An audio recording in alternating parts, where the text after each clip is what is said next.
ഹരേ കൃഷ്ണ. എല്ലാവർക്കും മാധവത്തിലേക്ക് സ്വാഗതം. ഇന്നലെ അമാവാസിയുടെ വീഡിയോ ഞാൻ ഇട്ടപ്പോൾ കുറച്ച് ആളുകൾക്ക് ഒരു സംശയം വന്നിരുന്നു. അതൊന്ന് തീർക്കാമെന്ന് കരുതിയിട്ടാണ് ഇന്ന് ഈ വീഡിയോ ഇട്ടത്.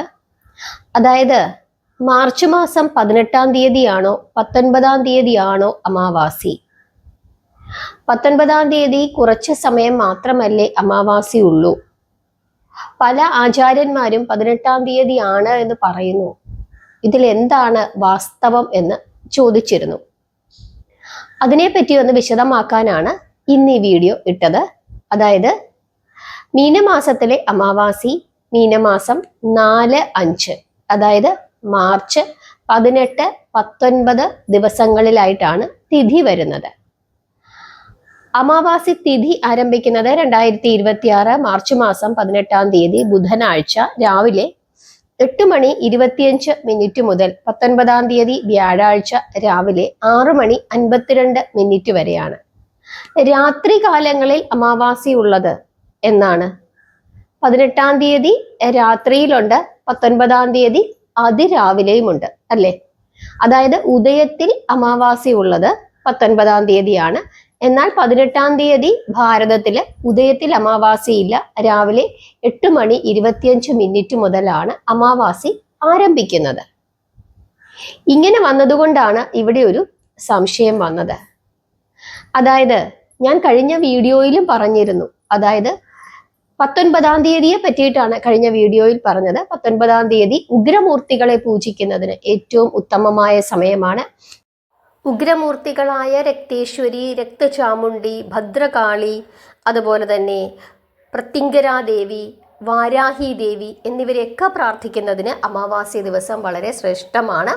അതുപോലെ തന്നെ നാഗദേവതകൾ, മഹാവിഷ്ണു, ബ്രഹ്മദേവൻ, സർപ്പദൈവങ്ങൾ, നാഗദൈവങ്ങൾ ഇവരെയൊക്കെ തന്നെ പ്രാർത്ഥിക്കുന്നതിന് അമാവാസി ദിവസം വളരെ വളരെ ശ്രേഷ്ഠമാണ്. അതായത് 19-ാം തീയതി ഉദയത്തിൽ അമാവാസി വരുന്ന ദിവസം. അന്നാണ് ഭാരതത്തിലെ ജനങ്ങളെല്ലാവരും ചൈത്രമാസത്തിലെ കൃഷ്ണപക്ഷ അമാവാസിയായി ആചരിക്കുന്നത്. പുണ്യതീർത്ഥങ്ങളിൽ സ്നാനം ചെയ്യുന്നതും വളരെ വളരെ ഉത്തമമാണ്. പിതൃകർമ്മങ്ങൾ അനുഷ്ഠിക്കുന്നതിനും 19-ാം തീയതി വളരെ വളരെ ശ്രേഷ്ഠമാണ്. കാക്കകൾക്ക് ഭക്ഷണം കൊടുക്കുക, പശുക്കൾക്ക് ഭക്ഷണം കൊടുക്കുക, പ്രാവുകൾക്ക് ഭക്ഷണം കൊടുക്കുക, അതുപോലെ തന്നെ മീനുകൾക്ക് ഭക്ഷണം കൊടുക്കുക. ഇതിനൊക്കെ തന്നെ ഉദയത്തിൽ അമാവാസി വരുന്ന ദിവസം വളരെ വളരെ ശ്രേഷ്ഠമാണ്. എന്നാൽ 18-ാം തീയതി രാവിലെ 8:25 മുതലാണ് അമാവാസി തിഥി തുടങ്ങുന്നത്. അതുകൊണ്ട് തന്നെ അന്നേ ദിവസവും നമുക്ക് ബലിതർപ്പണങ്ങൾ, പിതൃപൂജകൾ അങ്ങനെയുള്ള കാര്യങ്ങളൊക്കെ തന്നെ ചെയ്യാവുന്നതാണ്. രാത്രിയിൽ നമുക്ക് പ്രാർത്ഥിക്കാവുന്നതാണ്. പക്ഷെ ഒരു കാര്യം ശ്രദ്ധിക്കണം, അതിരാവിലെ ബലിയിടരുത്. 8:25 ശേഷം വേണം നമ്മൾ ബലിതർപ്പണം ചെയ്യാനായിട്ട്. കാരണം കർത്തവാവ് തുടങ്ങുന്നത് 8:25 മുതലാണ്. ആ കാര്യം ഒന്ന് ശ്രദ്ധിക്കണം. തിഥിയുടെ സമയം പറയാതിരുന്നത് കൊണ്ടാണ് എല്ലാവർക്കും അങ്ങനെ ഒരു സംശയം ഉണ്ടായത്. അതായത് 18-ാം തീയതിയും 19-ാം തീയതിയും നമ്മൾ അമാവാസി തിഥിയുണ്ട്.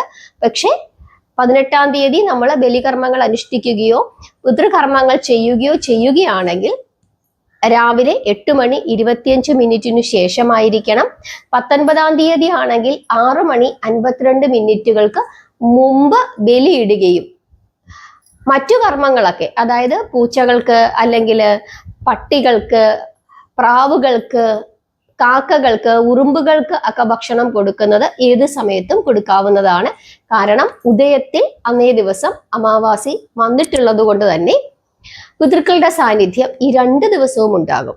രാത്രിയിലും ഉണ്ടാകും. 18-ാം തീയതി രാത്രിയിലും ഉണ്ടാകും, 19-ാം തീയതി അതിരാവിലെയും ഉണ്ടാകും.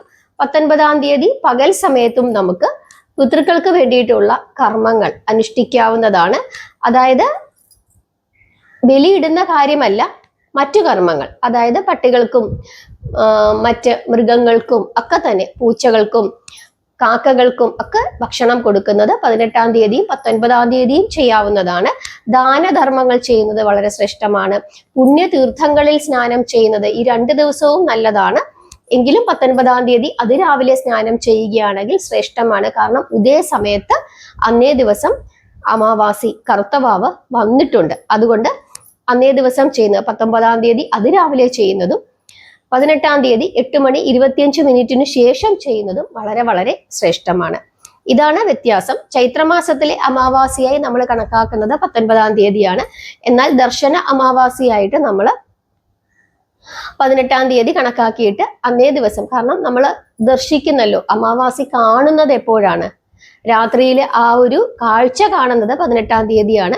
അപ്പൊ ആ വ്യത്യാസമാണ് ഇവിടെ എല്ലാവർക്കും ഒരു സംശയമായി വന്നത്. ഇപ്പോൾ നിങ്ങളുടെ സംശയങ്ങളൊക്കെ മാറിക്കാണുമെന്ന് വിചാരിക്കുന്നു. അമാവാസ്യ ദിവസം വളരെ ശ്രേഷ്ഠമായ ദിവസമാണ്. പിതൃകർമ്മങ്ങൾ അനുഷ്ഠിച്ചില്ലെങ്കിൽ നമുക്ക് യാതൊരു വിധത്തിലുള്ള ഐശ്വര്യങ്ങളും ഉണ്ടാവുകയില്ല എന്നുള്ള കാര്യം പ്രത്യേകമായി ഓർക്കണം. നമ്മൾ വിചാരിക്കും അച്ഛനെയും അമ്മയും ഒക്കെ കാശിയിൽ കൊണ്ടുപോയി ഇരുത്തി, അല്ലെങ്കിൽ രാമേശ്വരത്ത് കൊണ്ടുപോയി കാര്യങ്ങളൊക്കെ ചെയ്തു, അതുകൊണ്ട് ഇനി ചെയ്യേണ്ട, അങ്ങനെയൊക്കെ വിചാരിച്ചിരിക്കുന്ന ധാരാളം ആളുകളുണ്ട്. അല്ലെങ്കിൽ വർഷത്തിൽ ഒരിക്കലും ഞാൻ കർക്കടക വാവ് ബലി ഇടുന്നുണ്ട്, അതുകൊണ്ട് ഞാൻ ഒന്നും ചെയ്യേണ്ട, അത് മാത്രം മതി, ഇങ്ങനെയൊക്കെ കരുതിയിരിക്കുന്ന ആളുകളുണ്ട്.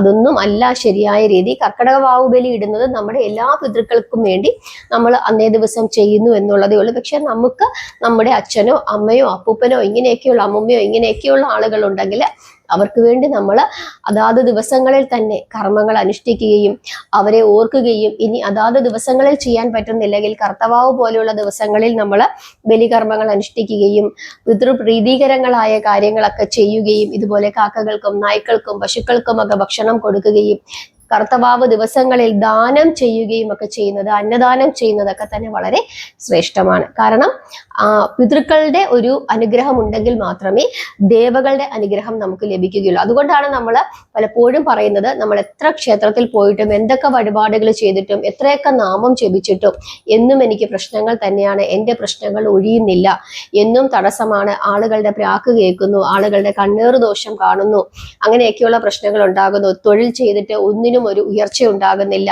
എപ്പോഴും ബുദ്ധിമുട്ടുണ്ടാകുന്നു, മറ്റുള്ളവർ ബുദ്ധിമുട്ടിപ്പിക്കുന്നു, ഇങ്ങനെയൊക്കെയുള്ള കാര്യങ്ങൾ പറയുന്നത്, എപ്പോഴും സാമ്പത്തിക ബുദ്ധിമുട്ട്, രോഗദുരിതങ്ങൾ, ഉയർച്ചയില്ലായ്മ, ഇങ്ങനെയൊക്കെയുള്ള പ്രശ്നങ്ങൾ, കുട്ടികൾക്ക് ദോഷമുണ്ടാവുക, ഇങ്ങനെയൊക്കെയുള്ള ദോഷങ്ങൾ ഉണ്ടാകുന്നത് എന്തുകൊണ്ടാണ്?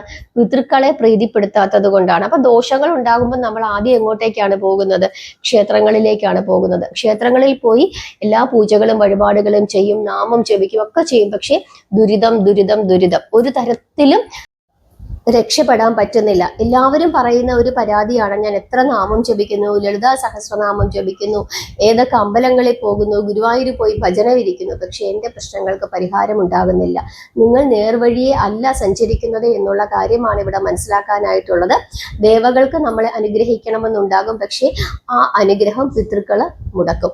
നമ്മുടെ അച്ഛനും അമ്മയും അപ്പൂപ്പനും ഒക്കെയാണ്, പക്ഷെ മരിച്ചു പോയി കഴിഞ്ഞാൽ നമ്മുടെ അച്ഛനും അമ്മയും അപ്പൂപ്പനും ഒന്നുമല്ല, അവര് പിതൃക്കളാണ്. അതുകൊണ്ട് തന്നെ ആ പിതൃക്കളെ സംരക്ഷിക്കേണ്ടത്, അവരെ പ്രീതിപ്പെടുത്തേണ്ടത് വളരെ വളരെ അത്യാവശ്യമാണ്. അവർ ജീവിച്ചിരിക്കുമ്പോൾ നമ്മൾ ഒരു നേരം അവർക്ക് ആഹാരം കൊടുത്തില്ലെങ്കിലും അവർ നമ്മുടെ അച്ഛനായാലും അമ്മയായതുകൊണ്ടും ഒക്കെ തന്നെ അവർ ചിലപ്പോൾ നമ്മളോട് ക്ഷമിച്ചെന്നിരിക്കും. പക്ഷെ മരിച്ചു പോയി കഴിഞ്ഞാൽ അങ്ങനെ ക്ഷമിക്കുമെന്ന് നിങ്ങൾ കരുതരുത്. അവര് പിതൃക്കളാണ്. അതുകൊണ്ട് അവർക്ക് വേണ്ടിയിട്ടുള്ള എല്ലാ കർമ്മങ്ങളും നിങ്ങൾ അനുഷ്ഠിക്കണം. അങ്ങനെ അനുഷ്ഠിച്ചാൽ മാത്രമേ ദേവതകളുടെ അനുഗ്രഹം നിങ്ങളിലേക്ക് ഉണ്ടാവുകയുള്ളൂ. അതുകൊണ്ട് തന്നെ എല്ലാ അമാവാസ്യ ദിവസങ്ങളിലും, വലിയ ദുരിതം അനുഭവിക്കുന്നവരൊക്കെ തന്നെ എല്ലാ അമാവാസ്യ ദിവസങ്ങളിലും പിതൃക്കളെ പ്രീതിപ്പെടുത്തുന്നതായ കർമ്മങ്ങളൊക്കെ ചെയ്യുക. അതുപോലെ തന്നെ അവർക്ക് വേണ്ട ബലികർമ്മങ്ങളൊക്കെ അനുഷ്ഠിക്കുക. നിങ്ങൾക്ക് ഇനി ദൂരസ്ഥലങ്ങളിൽ താമസിക്കുന്ന ആളുകളാണെങ്കിൽ പോലും അവരവരെ കൊണ്ട് പറ്റുന്ന രീതിയിൽ പിതൃകർമ്മങ്ങളൊക്കെ തന്നെ ചെയ്യുക. ഈ കാര്യങ്ങളൊക്കെ ശ്രദ്ധിച്ചു കഴിഞ്ഞാൽ തീർച്ചയായിട്ടും നമ്മുടെ ജീവിതത്തിൽ സമാധാനവും ഐശ്വര്യവും ഉണ്ടാകും. നിങ്ങൾക്ക് എല്ലാവർക്കും ഈ 2 ദിവസത്തെ പ്രാധാന്യം മനസ്സിലായി എന്ന് വിശ്വസിക്കുന്നു. അതായത് 18-ാം തീയതിയും 19-ാം തീയതി അമാവാസിയുണ്ട്. 19-ാം തീയതി തീർച്ചയായിട്ടും നമ്മൾ പ്രാർത്ഥിക്കണം. പ്രത്യേകിച്ച് ഭദ്രകാളി അല്ലെങ്കിൽ വാരാഹി, പ്രത്യങ്കര, അങ്ങനെയുള്ള ഭഗവതിമാരെ പ്രാർത്ഥിക്കണം, മഹാദേവനെ പ്രാർത്ഥിക്കണം, മഹാവിഷ്ണുവിനെ പ്രാർത്ഥിക്കണം, നാഗങ്ങളെ പ്രാർത്ഥിക്കണം, ഹനുമാൻ സ്വാമിയെ പ്രാർത്ഥിക്കണം. ഇങ്ങനെയുള്ള ദേവതകളെയൊക്കെ പ്രാർത്ഥിക്കുന്നതിന് ഏറ്റവും ഉത്തമമായ ദിവസമാണ് 19-ാം തീയതി, മാർച്ച് മാസം 19-ാം തീയതി വ്യാഴാഴ്ച. എന്നാൽ 18-ാം തീയതി നമുക്ക് 8:25 ശേഷം നമുക്ക് പിതൃക്കൾക്ക് വേണ്ടി ബലിയിടുകയും വ്രതം നിങ്ങൾക്ക് വേണമെങ്കിൽ 18-ാം തീയതിയും 19-ാം തീയതിയും എടുക്കാം. അതല്ല 18-ാം തീയതി എടുക്കണമെങ്കിൽ 18-ാം തീയതി എടുത്തുകൊള്ളുക. 19-ാം തീയതി രാവിലെ 6:52 ശേഷം നിങ്ങൾക്ക് നിങ്ങളുടെ വ്രതം അവസാനിപ്പിക്കാവുന്നതാണ്. എങ്കിലും അന്നത്തെ ദിവസവും വളരെ ശ്രദ്ധയോടുകൂടി ഇരിക്കുക. അന്ന് ചൈത്രമാസത്തിലെ കറുത്ത വാവ, അതായത് കൃഷ്ണപക്ഷ കറുത്ത വാവാണ്. അതുകൊണ്ട് തന്നെ ആ ദിവസം കൂടി നിങ്ങൾ നോൺ വെജ് ഒക്കെ ഒഴിവാക്കിക്കൊണ്ടിരുന്നു കഴിഞ്ഞാൽ, ഈ 2 ദിവസവും ഇരുന്ന് കഴിഞ്ഞാൽ വളരെ വളരെ ശ്രേഷ്ഠമാണ്. നാമം ജപിക്കുക, പ്രാർത്ഥിക്കുക, ഈ കാര്യങ്ങളൊക്കെ കൃത്യമായി ചെയ്യുക. അമാവാസിയുടെ പ്രാധാന്യം മനസ്സിലാക്കുക. രാത്രിയിൽ ഭഗവാൻ ശിവ താണ്ഡവം ആടുന്നു എന്നാണ് വിശ്വാസം. അങ്ങനെ എല്ലാ തരത്തിലും ഐശ്വര്യമുള്ള ഒരു ദിവസമാണ്, എല്ലാ ദോഷങ്ങളും മാറ്റുന്ന ദിവസമാണ്. ആ ദിവസത്തെ പ്രാധാന്യം ഉൾക്കൊണ്ടുകൊണ്ട് പ്രാർത്ഥിക്കുക. പരമാവധി ഓം നമോ ഭഗവതേ വാസുദേവായ എന്ന നാമം ജപിക്കുക. ഓം നമഃശിവായ എന്ന നാമം ജപിക്കുക. ഭദ്രകാളി ദേവിയുടെ പ്രാർത്ഥനകളൊക്കെ തന്നെ ജപിക്കുക. ഹരേ കൃഷ്ണ.